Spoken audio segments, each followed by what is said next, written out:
Hello, welcome back to the channel. My name is Lynn and I am a science fiction and fantasy writer. I come onto here to talk about writing, books, publishing, travel, basically whatever I feel like. And today I wanted to talk a little bit about writing. So today's video is going to be focusing on 7 super common writing mistakes that I notice newer and less experienced writers make. This is based primarily off of observations I've made while being a beta reader or critique partner for people who are sort of newer to the scene, and also just sort of based off of my own experiences, because, you know, we were all newer or younger or less experienced writers at some point, and I can almost guarantee that most of us have made these mistakes and learned to correct them over time. These are just things that maybe people who don't have as honed of an eye or as much experience critiquing might not necessarily be able to point out in your work, because they might not be able to spot it as well.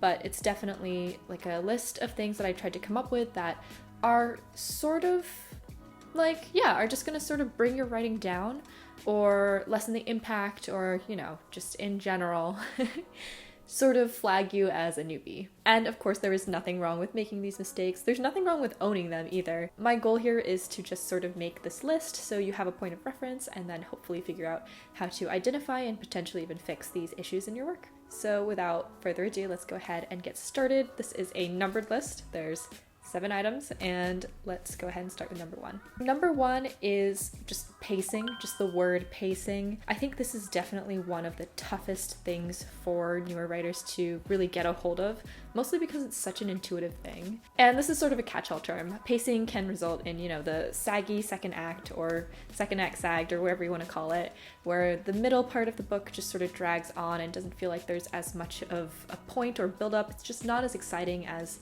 say, the first act or the third act, where you have a definite point that you're trying to get to. Or maybe the setup is too long or too short, maybe the ending feels rushed. There are so many ways that pacing can negatively impact the reading experience of your story. And pacing issues are detrimental to your story, not only because, you know, it makes the story not as entertaining, but because it can result in readers skimming, losing interest, not getting the full brunt of what you're saying with the story because they're just not keeping up with it at the pace that you want them to. There's a lot of reasons to care about good, snappy, or not even snappy, slow, steady, even pacing. One of the ways to fix pacing or like identify pacing issues is definitely to study story structure, and study structure in things that manage to really nail pacing. So things that nail pacing will always have you engaged from the start and keep you paying attention until the end, more or less. I mean, my attention always kind of drifts with basically everything, but in general, it'll keep you engaged throughout the runtime or the read time or whatever. Resources like Save the Cat and just 3-act structure in general are really great jumping off points.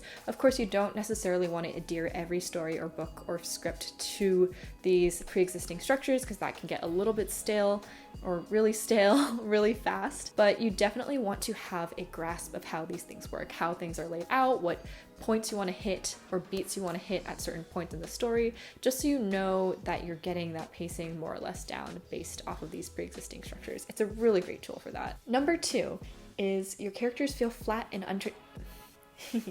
okay. Number 2, your characters feel flat and uninteresting on the page, even though you've already developed like years worth of backstory for them. This is something I notice a lot, because I think a lot of new writers come into writing very character focused. They definitely have like a passion connection to these characters, more so than like world building or any of the other aspects of a book necessarily.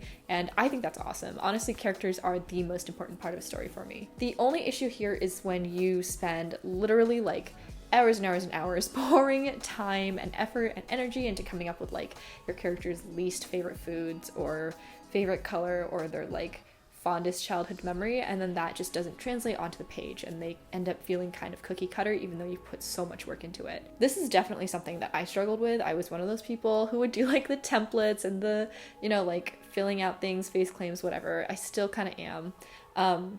And it was like, I couldn't get them to speak on the page the way that they spoke to me. That's very like weird, but that is the best way that I can describe it. And the thing that I was missing as a younger writer was that I was focusing too much on things like quirks and hobbies and like irrelevant backstory when really I should have been focusing on the character's role within the context of the story, who they are within this world, this story, this plotline that's about to play out, and especially when it comes to the conflict. When you're thinking about the sort of nitty-gritty bits of a character, like their backstory and personality, you want to consider the parts that actually have an impact on the story first and foremost. It is totally fine to come up with the rest of it, but it's sort of like sprinkles, like they don't really add much. You know, they add a little bit of texture, but the meat of the cupcake is the frosting and the cake itself. Ultimately, if you want your character to jump off the page, you want them to make sense. You want them to have clear motivations, and you want them to be able to drive the story forward. It all comes down to the relationship between character and story. There is a K.M. Weiland book that I really like called, I think, Creating Character Arcs or something like that, that delves into this really well. So I will drop the title of that below. Number 3. Romance. I don't really know how else to put it, but sometimes I feel like, you know, nowadays books are really heavily marketed by tropes, and you get really excited for like an enemies to lovers or whatever your poison is, you know. And then the romance just isn't swoon-worthy on the page, and it's not interesting, and it sort of feels forced and like it was there to be like a marketing point. I don't know. I mean, this is not obviously just specific to newer writers. However, it is something that I definitely notice is a little more prevalent in the works of people who are sort of dipping their toe into writing for the first time. And when it comes to writing romance, love, like actual love, is not about tropes. It is about an actual connection between two separate whole people who should be able to stand on their own and who maybe are sort of like missing a piece in their life that the other person will fill. There's a lot of different things to play around with, but ultimately it boils down to making sure those two characters are distinct, unique, interesting people who have their own stakes in the plot outside of each other. This might not apply as much to romance, and I don't really know the rules of romance. I will be the first to admit that, but just in terms of genre fiction in the books I tend to read, it's a little frustrating to see things kind of shoehorned in. When you're writing a romance, you want to have those individuals and figure out why they are falling for each other, and then you can sort of sprinkle in the trope stuff to like add some sprinkles just to make it a little more fun. But at the end of the day, it should boil down to those two individuals and their connection. I personally think this is super important if your romance is one of the main subplots of your story. You want the main plot to sort of like throw wrenches in their direction, right? You want them to have some obstacles and some conflict, external and internal, that keeps them apart. So it's more satisfying when they come together in the end. Number 4, your characters don't develop or have arcs throughout the story. Swinging on back to character arcs, I mean, they're super difficult to write, especially when you have to interweave them with the plot, and especially if you have like a larger cast, it can get really messy and really complicated really fast. I think for me, it always helps to sit down with the character arcs after I've outlined the plot itself, more or less. I try to figure out point A and then point C for that character's journey, like how they start out and where I want them to end up. And then I figure out what parts of the plot are going to push them in that direction, push that change, create those realizations, create those like moments of truth, and just sort of move them forward. It's really tricky. It's another thing that's like weirdly intuitive, even though it should be straightforward, because it's basically just outlining a plot line that is an internal journey that coincides with the external journey of the main plot, but it's really hard to pull off. So don't beat yourself up over it if it is turning out not the way you wanted. Honestly, a lot of the times I will let a character speak through me, if that makes sense with these things. I always try to figure out the main plot first, like the actual concrete, physical, or internal obstacles, and then just kind of go from there, if that makes any sense at all.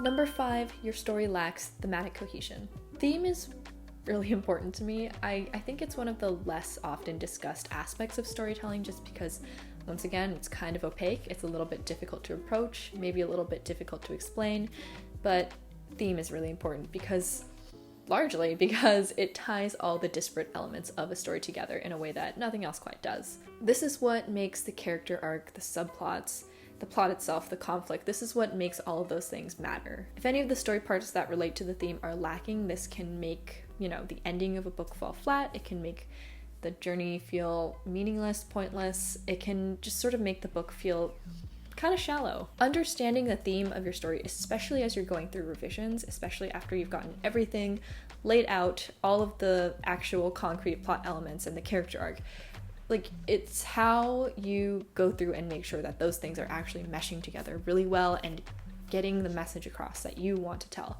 It's like the reason that you're telling the story, right? And yeah, again, it's not an easy thing to do. One of my favorite resources for just sort of understanding theme is honestly like solid YouTube video essays. And these can be about films or books or whatever, you know, strikes your fancy, but seeing other people sort of like break apart a narrative and then go on to explain how these tie into the theme, that was super helpful for just sort of like logically understanding my own stories and figuring out my theme from there. Number 6 is repetitive prose. This is more of like a line level thing. It's definitely something that it's just something that sort of bothers me on a personal level. There's definitely a time and a place for more simple and minimalist prose, but I just really like nice flowy literary language, and repetitive phrasing just totally throws me off. You're reading things that use the same sentence structure over and over again, or the same like obscure adverbs or whatever. It's just never really a fun time for anyone. I feel like it can be really distracting from the writing itself, and it just sort of shows like a level of amateurishness, and it just kind of feels amateurish. So to fix this, it's really good to familiarize yourself with the 3 basic types of sentence structure. These are compound, compound complex, and complex sentences. Another good way to spot this in your writing and fix it, especially if you're at the sort of like editorial revising stage, is to read your sentences out loud, see how they flow into each other, keep an eye out for any repetitive phrases or words. It's just sort of like easier to catch when you're saying it out loud instead of just looking at it on a page where the words start to sort of blur together. Some things to watch out for are like really simplistic structures. Nothing wrong with using them, you know, as needed, but if they're starting to all be the same, then for example, like pronoun, verb, I don't know how else to put it, like she ran, she laughed, she smiled, they pouted, they threw, those things. It can be really easy to fall back on that, but there are other ways to write a story, trust me. I am not on the adverb hate train, but I will say that sometimes they are leaned on a little bit too heavily to disguise repetitive sentence structure or repetitive verb usage when it's really just, you're not that slick. So instead of saying like she laughed loudly, something like she cackled, just finding those replacement verbs so you're not using the same sentences or dialogue tags over and over again, although dialogue tags tend to sort of blur anyway, so I honestly think using she said a million times is like fine, but maybe not. It sort of depends. And in general, just reading widely, reading like poetry, things that play with words, reading outside of your genre, because I feel like genre fiction especially can really fall back onto some pretty uninspired prose if left alone.